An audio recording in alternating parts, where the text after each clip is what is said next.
کہ اللہ رب العزت نے ہمارا جو نظام بنایا ہے اس کو اچھی طرح ذہن نشین فرما لیں۔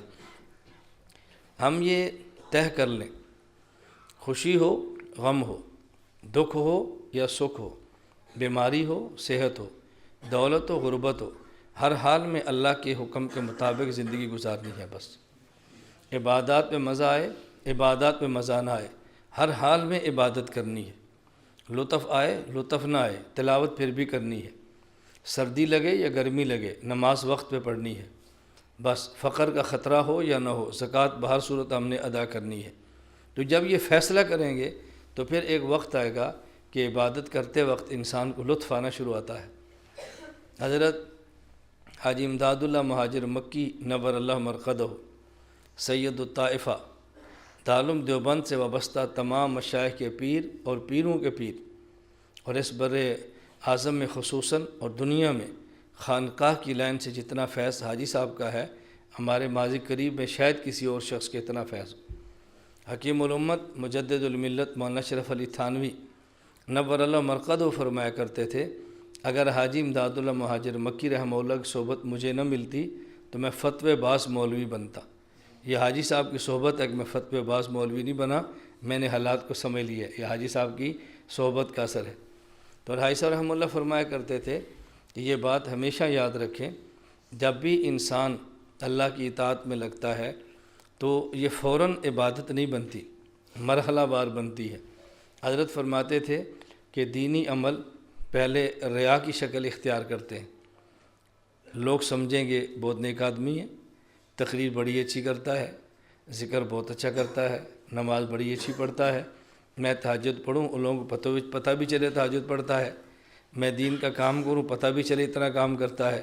تو فرماتے تھے کہ دینی عمل پہلے ریا بنتا ہے، لیکن اس کو اس خدشے سے کہ ریا ہے، دینی کام نہ چھوڑے، ریا کا علاج کرے، اور کچھ وقت کے بعد وہی دینی عمل اس کی عادت بنتی ہے۔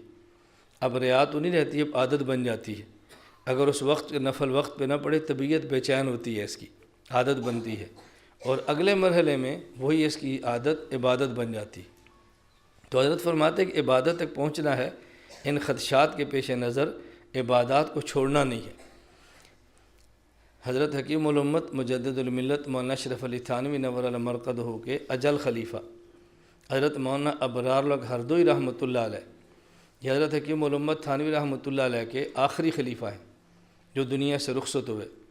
حضرت ہردوئی رحمۃ اللہ علیہ کے ایک شخص بیعت تھے، اور انہوں نے حضرت کو خط لکھا کہ میں دکان پہ بیٹھا ہوتا ہوں، کپڑا بیچتا ہوں، اور ساتھ غیبت بھی ہوتی ہے، جب گاہک نہیں ہوتا تو فضول گپیں بھی لگتی ہیں۔